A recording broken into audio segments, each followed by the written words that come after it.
Okay guys, so Gwent, the in-game card game in The Witcher 3, there's a couple of things I've picked up that I'd like to share with you. Certainly, as I play a few games, maybe I can get that across a little bit easier than doing like a very quick tips video. So I thought I'll record this and see how it goes. And hopefully the tips that I can show you at least give you some idea of the way the game's structured, what cards to play first maybe, will be some help. So let's get in. So every time you start a game, you've got an amount to bet.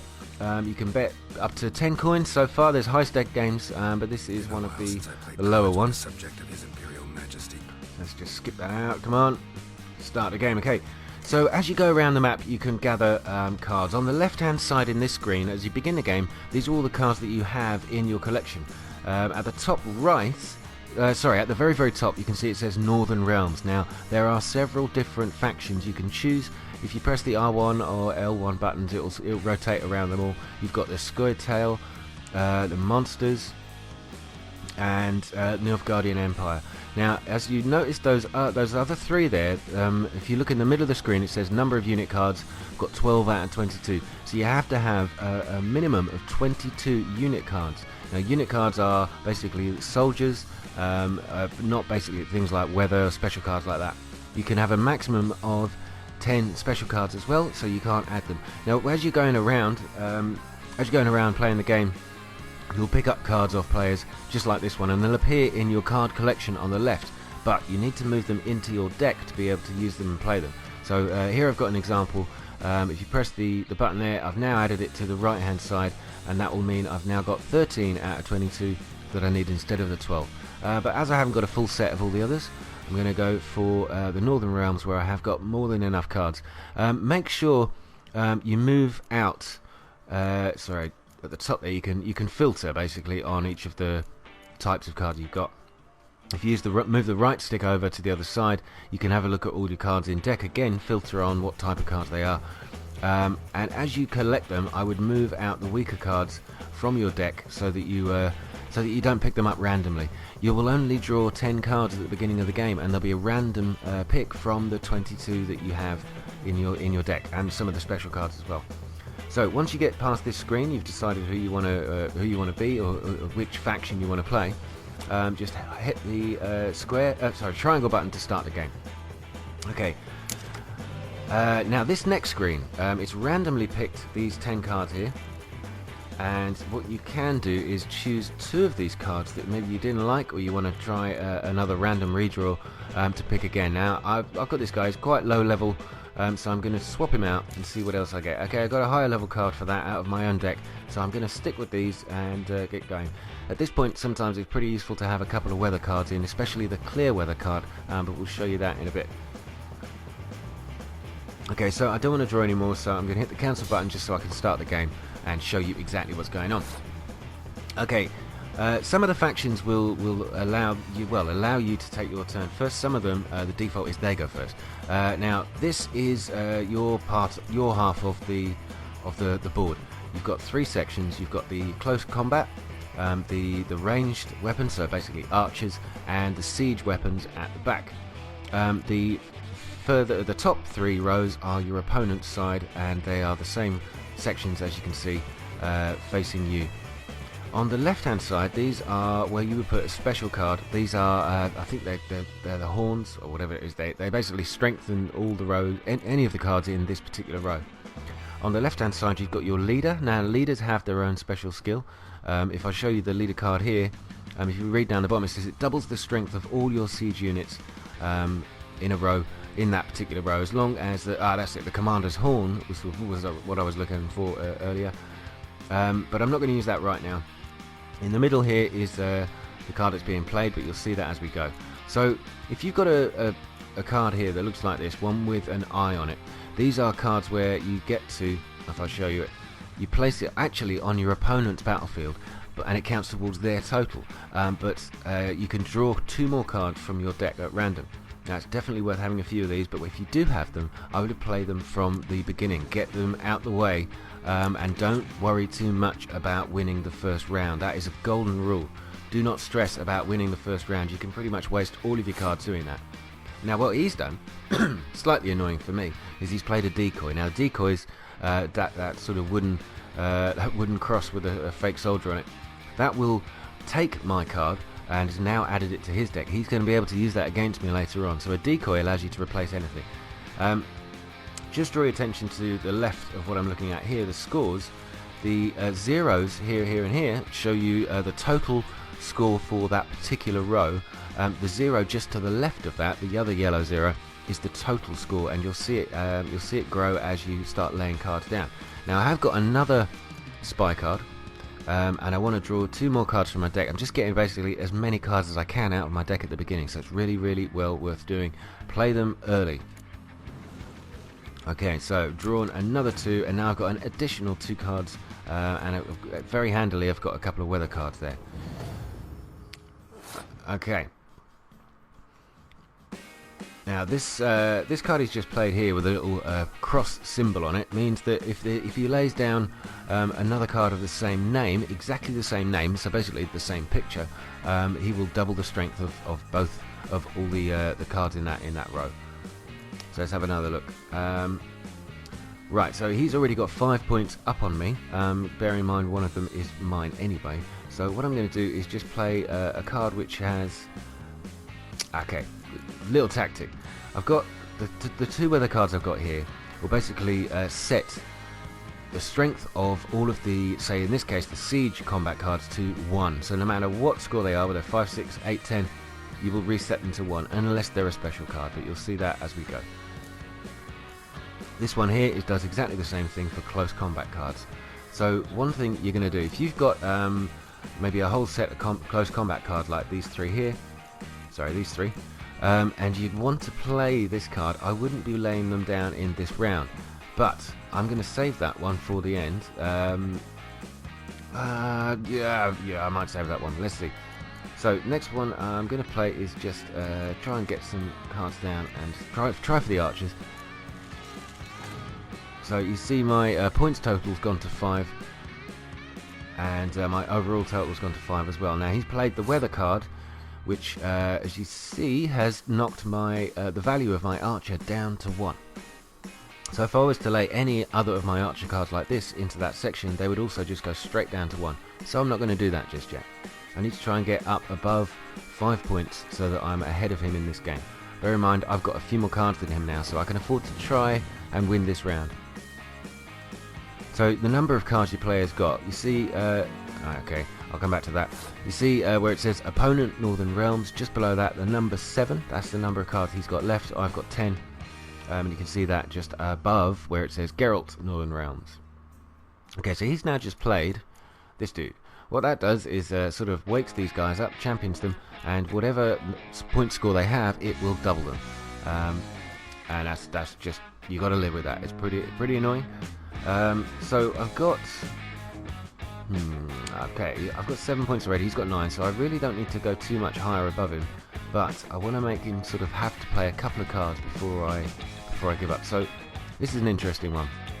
This card here with the cross inside the heart symbol, it will allow you to choose one other card from your discard pile and play it straight away. You have to play it immediately, but you can't pick up a hero or a special card. I'm not going to use it yet because I haven't got anything in my discard pile, which is just here. That will be populated when we've cleared the round or he trashes one of my cards into it. So what I'm going to carry on doing is filling up my my siege row. Actually, should I? Yeah, all right. I'll fill up my. No, I can't do the sieges. All right, we'll do the combat cards, the close combat cards. Sorry. So I've got up to 11 points. He's trailing behind on 2, but he's just jumped straight over me with another siege. It's tempting to think about using this at this point. That will take his siege combat cards all the way down to 1. So another bad weather card, very worth having. But remember, it will apply the same effect to both sides of the board, so you will take your score down as well. So let's stick down another combat card. Close combat, I should say. Okay, now I don't know why he's done that. It's quite an unusual move to make because he's putting the archer straight into the bad weather, so he's knocked his own point score down to 1. Now I think he's probably realising he's only got 5 cards left. He may well have a couple of other weather cards in there, maybe a couple of specials. I know he's got 1 spy card which he can give to me, but he's not going to do that right now because he doesn't want me to have the points. So I'm going to just carry on with the close combat, leapfrog him again and see what his next move will be. Remember, I have 7 cards now and he's got to use 1. He's got to try and get above me. There you go. Now this is quite interesting. The back row, his back row, are all those siege units. Now they're quite powerful right now. This card here is the one which has added. Sorry, I think I described that wrong earlier. It will add 1 point to each of the other cards in the row apart from itself. So that has now bumped these 2 up to 7. And I've got a card down here that's 6 now. I could play my siege card now. And what that will do is wipe out his cards down and knock them back down to 1. But remember, that power card he's got there will still elevate them up to 2. But now I'm back in the lead again. Now he's placed the spy card down. He's increased my points, but it's allowed him to draw 2 more cards from his deck. So he's level pegging now in terms of what cards he's got. Pretty interesting. Okay, so what I'm going to do now, he has to play at least 1 more card. I'm going to sacrifice this round. I've got some pretty good cards left, and there's 2 rounds to go, so I don't want to use up all of my cards on this particular round. So let's skip this one. You hold down the triangle, hold down the button. It took me ages to work. I was pressing triangle, I was thinking, why is nothing happening? Hold it down, and there we go. He's given me the other spy card that he took off me in the first place, but he's able to draw 2 more cards from it, and he's laid down a special card there. Those special cards, they are unaffected by weather, by the way, so watch out for that. Now, I know this is all sounding a bit complicated, but you really get used to it, and it's really quite addictive. Northern Realms, one of their bonuses when you're that faction is if you win the round, you get to draw another card from your deck. There's lots of ways, even though you start out with 10, as you can see already, there's lots of different ways of being able to get more cards from your deck to play. Okay. So bear in mind I've got this weather card which will affect close combat. I'm going to keep that in my back pocket, hoping he's got some close combat cards, and I'm going to save this one for the very last round. So I need to win this round, otherwise, as it's best of 3, I lose the whole game. So I'm going to start by putting down this siege card, and it will automatically allow me to draw another one from my pile. That's what that cross inside the heart symbol does. Okay, so these are ones that I played in the last game.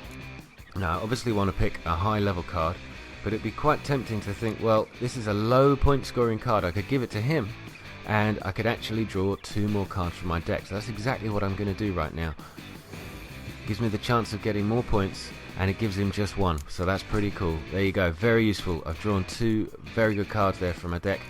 Relatively high scores, increasing my chances, and I've now got 2 more cards than him. So he's passed on 9 points. So he's saving his other 5 cards for the last round. I'm on 5 points. All I need to do is leapfrog him with a card of worth 4. So let's just take that. Oh no, I should have said 5. I totally screwed that up. Totally messed that up. Well, now I have to play another damn card. Oh well. I'm still up slightly. So now I'm on 13. He's on 9. You have to pass to win the round, so don't keep playing your cards when you've got more points than the enemy. Right, because I won, and as it's the faction perk, I can now draw another from my deck. Okay, so it's my turn. I've got a very powerful card up the front, so as it's the last round, there's no point in hiding it. Might as well play it now. Now, it is unaffected by any weather or special cards, so very worth laying down. Very worth getting hold of these cards. They are difficult to get. You'll find cards in shops, buy them when you can. You'll win them off some players, but go around just buying as many as you can. As soon as you can afford to, get hold of them. Okay, so he's gone for archers. I'm just going to keep lining up the front row. I'm already several points, 16 to 5, 11 ahead of him right now. He's got... Yeah, okay, so he's got the horn. And he's doubled the points of that card, so if he's got any more archers, that'll automatically double there too. I'm just going to have to keep laying these down. I don't really have a choice, I've just got to keep playing. The only thing I have in my back pocket is this, which I don't want to play. The reason I don't want to play... Oh wow, that's a very good move. What he's just done is laid down another unit card of the same type, and you see that little handshake symbol? That means they will, if they are exactly the same, they will double each other. That's a very, very good move, especially where he's already put this one down, which is... So yeah, already on a point score of 40 here. That's kind of annoying. Right. Okay, so let's go for... all I can do is just keep playing this out. But I really don't fancy my chances. What I would really need now would be a weather card that would take out... Yeah, that's it. It's game over. Look, he's absolutely hammered me on this last round. Having two identical cards and that Commander's Horn. Superb. Okay, well, I guess you win some, you lose them. There's no point in me playing the weather card because all it will do is decrease the power of this guy here. So let's leave that. I'm going to have to pass, sacrifice the game, but hopefully I've shown you something that was useful. The opponents won the whole game. There you go. Not too bad. I don't lose too often. Keep going with some of the tactics that I've showed you. I'll come and show you some more games. I won't talk so much in the next one. I'll just keep playing them so you get the idea of what might be the best thing to do. Guys out there, I'm sure you've got your own ways of playing this game. I hope you've enjoyed it. I'll be back soon. Please remember to leave a like down below. Subscribe if you're new, and I'll be back soon. Thanks a lot, guys.